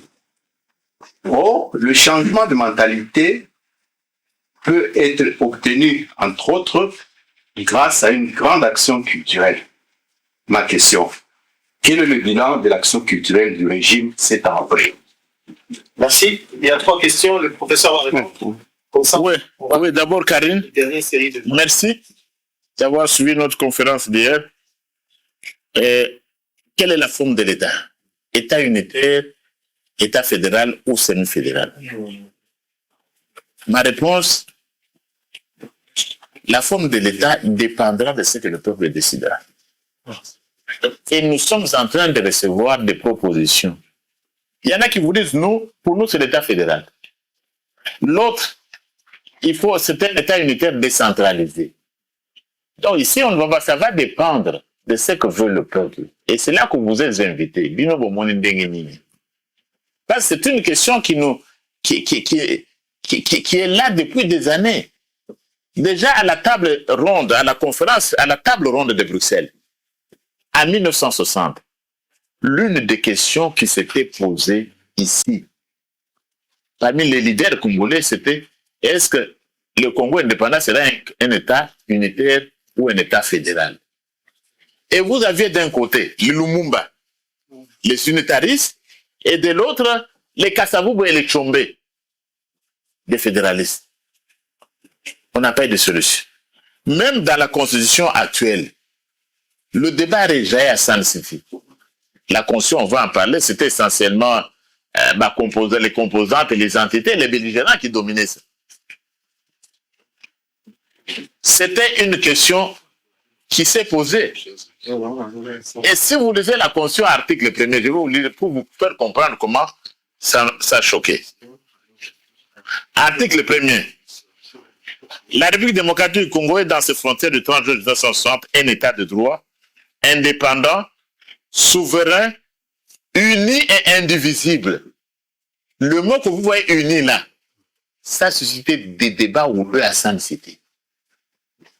On avait les deux tendances, les unitaristes et les fédéralistes. Les autres voulaient un État, surtout ceux qui venaient des mouvements rebelles, un État fédéral. Pas seulement les rebelles, les partis comme l'UDPS et les autres partis ils voulaient un État fédéral. Mais les autres, c'était un État unitaire. Si vous voyez ce mot-là uni, le petit mot-là uni, c'est fait à la fin pour mettre le compromis. Comme ça, les unitaristes seront contents. Mais ils oublient que l'État fédéral est aussi un État uni. Donc, c'est une question, il faudra que le peuple décide sur cette question-là. Si je vous posais la question, professeur, vous pensez quoi? Vous serez côté fédéral ou unitaire? Non, moi, je ne sais pas encore répondre maintenant parce que je suis en train de recevoir les propositions. Regarde la marmite. Professeur, parce que vous avez parlé de ce ministre qui a tweeté contre nos primes. J'aimerais que vous sachiez que les moments congolais ici à Bruxelles sont libres. Nous avons vraiment répondu, mais alors avec force. Nous sommes allés le vendredi voir à son bureau. Nous avons créé rapidement, et nous avons été guidés par Mme Mondaïla, 100 femmes pour l'Est. Et nous sommes allés à son bureau pour avoir des explications parce que, en tout cas, on n'était pas contents de tout ce qu'il avait dit. Donc, sachez qu'ici, nous sommes debout. Et voilà, les Congolais s'est réveillé, les Congolais les plus durs. Merci. Merci beaucoup. Merci. Je vous félicite de l'avoir fait. On dirait que ce ministre-là, avec son tweet, et puis au Congo, là-bas, on répondait, non, le ministre tel de la Belgique, est-ce que c'est ton pays? Hein? Mais dis-nous s'il y a une situation à Liège ou à Flandre ou à Bruxelles. Mais il y a une petite, tu crois que nous sommes une colonie ou quoi? Et malheureusement, il y a une certaine de nos compatriotes qui sont les premiers à vanter le tweet d'un ministre étranger. Bon, mon avis. Hein? On doit nous respecter, merci au maman. Pasteur Bobo, tu raté Goufrante? Bobo, Pasteur Bobo, excusez-moi. Tu raté Goufrante? Hein? Tu raté Goufrante, match Zali. Match Zali. Tout droit.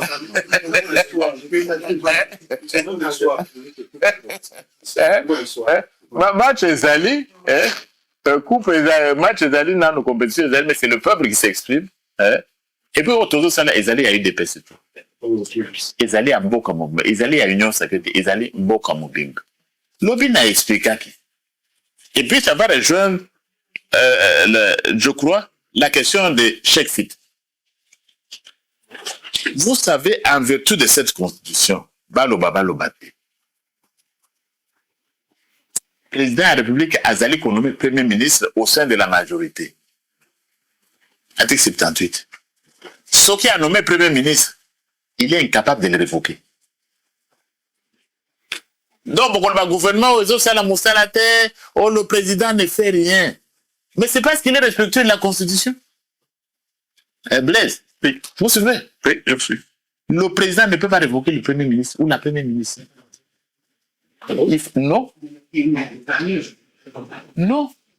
Il faut que le premier ministre ou la première ministre démissionne, oui, ou bien qu'il y ait une motion de défiance ou de censure venant du Parlement. Sinon, vous pouvez tout critiquer. Mais le gouvernement, là, il y a déjà incompétents, ils ne font pas de travail. Où est le président de la République? C'est ça, là. Il ne peut pas. Hein? Parce que les gens, quand ils ne connaissent pas, ils viennent toujours chez nous là-bas. Oh, mes profs, mais qu'est-ce qui vous bloque? C'est toujours la question. Est-ce que c'est la Constitution qui vous bloque? Est-ce que c'est ça qui vous bloque? Je vous dis, le président ne peut pas révoquer un premier ministre sous notre Constitution. Et puis, pour nommer le premier ministre, il faut qu'il vienne de la majorité. Il faut que la majorité se décide. Ça peut prendre 4 mois, 5 mois. pour que les gens se mettent en place. Alors, il va choisir quelqu'un de la majorité. Mais tant que cela n'est pas fait, il ne peut pas nommer. Et vous avez perdu 4 mois, 5 mois. Même chose, on va arriver au bouchon dont on parlait. Ouais. Au Kinshasa, ceci, c'est là. Le président, où est le président Félix? Mais cette constitution ne permet pas au président de révoquer un gouverneur. Avant qu'on révoque un gouverneur, attends mon côté. Bon, je vous vois surpris. Bon, heureusement que vous avez les... Un Kabila avait révoqué le gouverneur Bayende, mais c'était illégal. Hein. C'était dans l'illégalité. Non. Parce que sinon, vous pensez qu'il n'y a pas quelque chose écrit dans ce sens-là, mais c'était dans les... Donc, je vois la Africa Eyes. Ce sont les yeux d'Afrique. Ouais, ouais. Bon, je n'ai qu'à laisser les lots mon avis.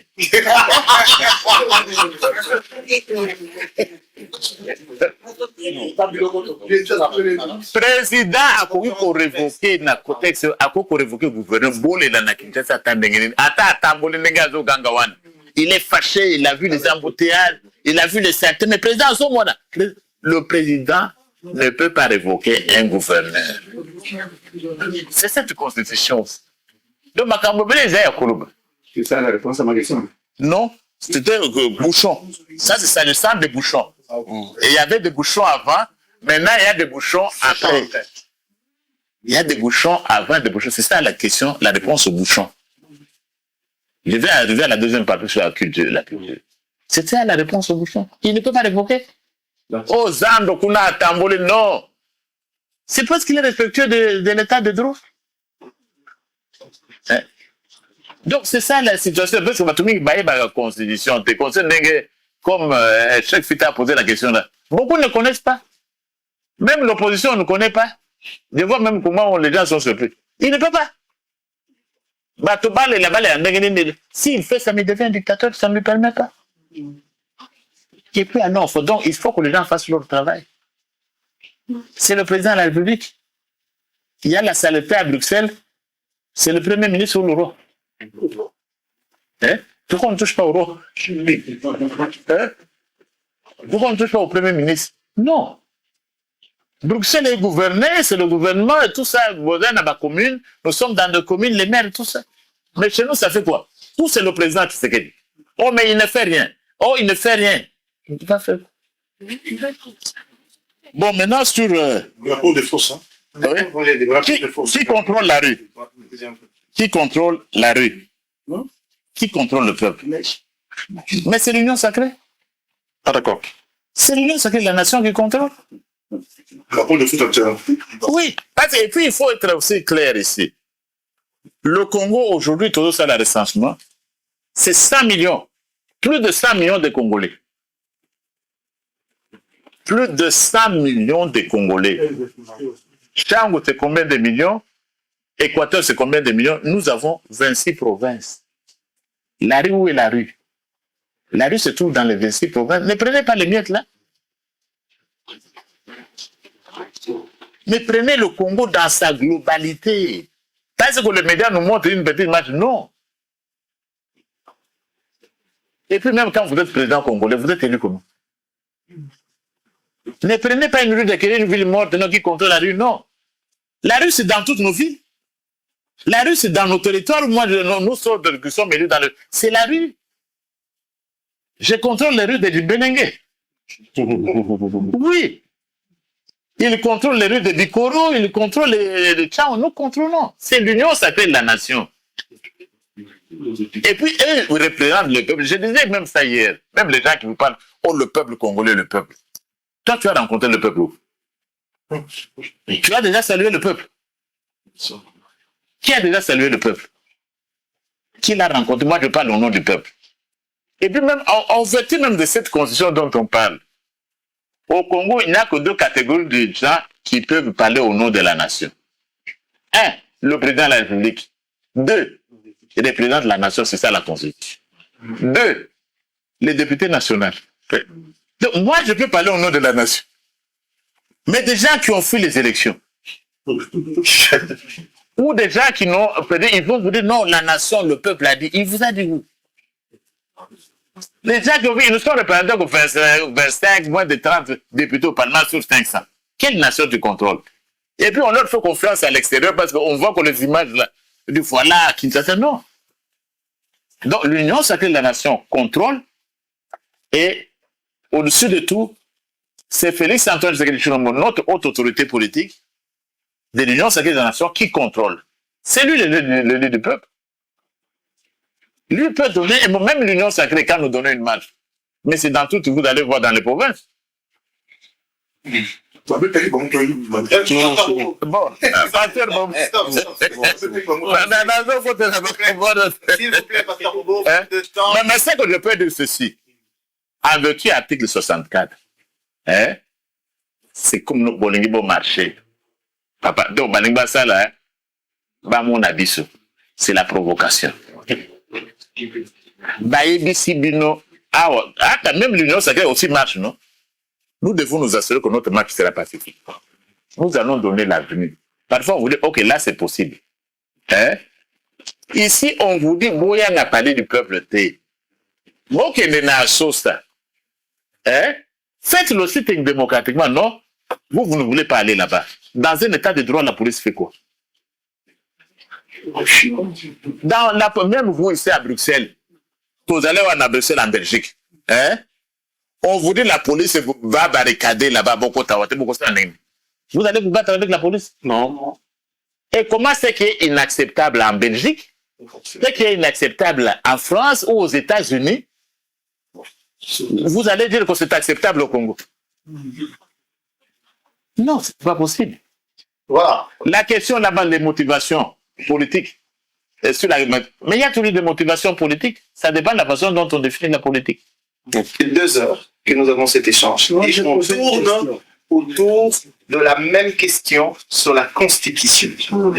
Je vous ai donné les volets, à part M. Cheikh qui a posé une question sur la gouvernance. Je n'ai pas répondu totalement à la question de Cheikh. Ah, ok. Oui. C'est sur la culture, mais je crois que cette question-là... Je vais donner la dernière série. Merci. Je sais combien elle vous préoccupe. Parce que vous êtes un homme de culture. Je sais comment aussi elle nous préoccupe. Parce que moi, je suis professeur à l'université. Nous sommes dans le même domaine.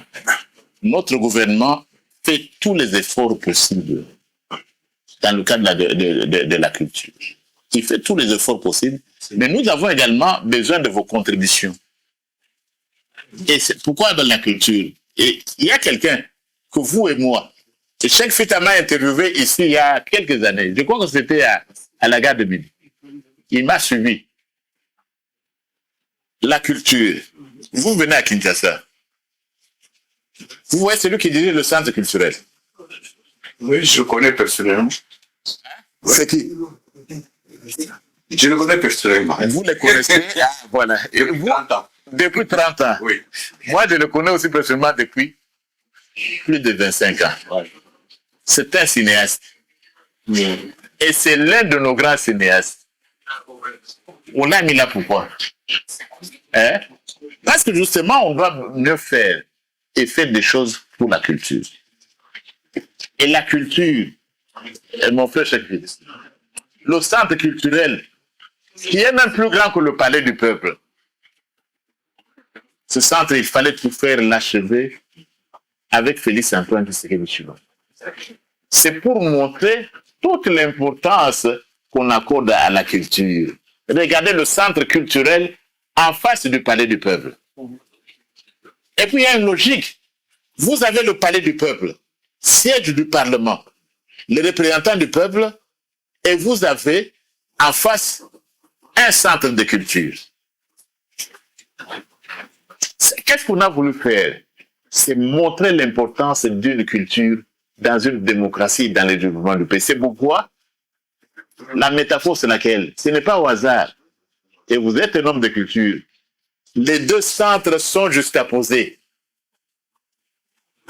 Palais du peuple est en face du centre culturel pour montrer l'importance de la culture. Donc ce gouvernement, le nôtre, est vraiment déterminé à faire davantage dans le cadre de la culture. Évidemment, il y a des choses à faire, mais on a besoin de vos contributions pour qu'on arrive là où vous pensez qu'on doit arriver. Donc je vous donne seulement cette image-là le centre culturel face à face avec le palais du peuple. Belle métaphore. Alors, nous allons entamer la dernière série de questions. Soyez concis et précis. Évitons des questions sur la Constitution, s'il vous plaît. Laissez-les libres. OK. Merci. Donc, on va avoir la dernière série de questions. On va commencer par Blaise. Et puis... non, c'est les journalistes. C'est que les journalistes aujourd'hui. On va commencer par Blaise. Et puis, monsieur Wichi et puis Karine à la fin. D'accord. Je suis un peu perdu. Peut-être avec des millions de Congolais avec moi, par rapport à ce que nous venons d'assister depuis hier déjà ici en Belgique. C'est-à-dire, vous nous avez montré les limites de notre constitution, de la cohérence des différents articles et tout. Mais je voulais savoir, nous parlons de la même constitution que je vous ai vu vanter il y a peu, que c'était la meilleure que nous ayons, ou c'est une autre? Parce que là, je suis vraiment perdu. Au moment où vous vantez cette constitution, vous l'avez vraiment lue, vous connaissiez pas les limites que vous nous montrez aujourd'hui, ou, enfin, aidez-nous, enfin, moi avec 2 millions de Congolais, à comprendre un peu, il s'agit de 2 constitutions, ou c'est la même? Merci. Deuxième question. Wichi. Deuxième question. ngai ezaka na question ya constitution et loi électorale parce que ngai nasalaki campagne. On était ici en Belgique, ngendaki Congo, Kisangani, bapesaki biso document moko. Na document wana première partie batiaki constitution, deuxième partie loi électorale, balobi que référendum pour la constitution et la loi électorale. Merci pour la précision que vous avez de m'apporter aujourd'hui. Comment on a fait ça? Est-ce qu'on ne peut pas faire aussi ça dans le référendum? S'il vous plaît, il y a du bruit derrière. Dans ça là, la même chose. Parce que ceux qui ont changé la constitution, toqué na ba élection, na loi électorale, parce que constitution, na loi électorale, et ça y a Kagame. Donc, tokende, ba élection, la constitution, Oyabiso, la loi électorale et à Rwanda. Karine, troisième question, et la dernière. J'en avais dans la Constitution, mais quand vous répondez. Ok, 2 questions. Vous êtes arrivé en retard. Vous êtes arrivé en retard. 2 questions pour vous. Professeur, pour moi, c'est vraiment pas une question, mais c'est une suggestion pour la nouvelle Constitution. Si, voilà. Une proposition. Une proposition. Je suis dans l'associative, j'encadre de jeunes filles mères, dans la plupart des cas venus aussi de l'Est. Il y a beaucoup des orphelins de l'Est, les enfants soldats qui triment dans la... Est-ce que dans la nouvelle Constitution, on pourra instaurer cette loi qui recense les orphelins? Parce que ça fait 3 ans que nous avons une guerre qui a pendu beaucoup, mais alors beaucoup des enfants désœuvrés. Pour cette nouvelle Constitution, est-ce qu'on pourra faire une loi, je pense, un article qui les sécurise doit être censé pour leur donner un abri sûr? Je pense. Deuxième question, vas-y directement. C'était ça. Ok. Je pense que le prof va répondre. Et, Voilà. D'abord à Blaise. J'aime bien la question là. Merci. Emile. J'aime bien la question. Dernièrement, j'étais dans une émission avec s'il vous plaît. Stanis Boujakira. S'il vous plaît, vous pouvez faire ça après, s'il vous plaît. Avec Stanis Boujakira et j'ai répondu aux questions pendant 3 heures, je crois. C'est la même constitution. Ah, d'accord. C'est la même constitution. Ce que j'ai toujours dit, c'est ce que j'avais toujours dit. C'est que cette constitution, et je reprends même les mots, hein, c'était la même position. Ah, d'accord. Cette constitution que je tiens dans mes mains est la meilleure depuis l'indépendance. J'étais même dans la même position. Oui, oui. Bon. J'étais dans la même position, mais cette fois-là avec un abacos. Aujourd'hui avec un costume. Ouais. Cette fois-là avec un abacos. Oui. Je disais quoi? Et je n'ai pas changé. Je disais, cette constitution ici est meilleure pour la loi fondamentale. Nous avons hérité de la Belgique, qui était une constitution belge, proposée par le Parlement belge et le gouvernement belge, votée par le Parlement belge, promulguée par le roi de Belge et publiée dans le Moniteur belge. Et même avant l'indépendance, parce que c'était le 19 mai 1960. Cette constitution, elle est meilleure que la constitution dite de Luxembourg, qui n'a même pas fait long feu. C'est la deuxième constitution dont on parle. Cette constitution est meilleure que la constitution du 24 juin 1967 que nous avons eu de Mobutu, qui a été changée à plusieurs reprises, qui nous a même donné le parti État. C'est tout ce que j'avais toujours dit et c'est ce que j'ai dit. Mais ce que je n'ai jamais dit, et je ne pouvais pas dire que cette constitution était parfaite ou éternelle. Je ne pouvais même pas dire ça. Je n'ai jamais dit qu'elle était intouchable. Je vais revenir à toute la question. Non. Parce qu'une constitution ne peut pas être éternelle. Je l'ai dit hier. Nous sommes réunis aujourd'hui. Nous lui parlons de la constitution de 2006. Supposons que le Seigneur, disons le Seigneur il n'y a pas encore eu l'enlèvement. Parce qu'au Congo, nous avons beaucoup de gens qui tuent. L'enlèvement n'a pas encore eu lieu. Nous sommes en 2200, le monde continue. Vous pensez, qui pense vraiment que ce que nous avons décidé en 2005, ou ce que nous pouvons décider en 2026? Les messages partagés aujourd'hui traduisent notre détermination à avancer ensemble dans la transparence et la responsabilité pour un Congo uni, fort et prospère. Je vous remercie pour votre attention. En ces termes, nous mettons fin à cette conférence de presse. Nous allons d'abord chanter l'hymne national, enfin l'hymne de l'Union sacrée, et puis ça sera la place à l'hymne national. On peut se lever.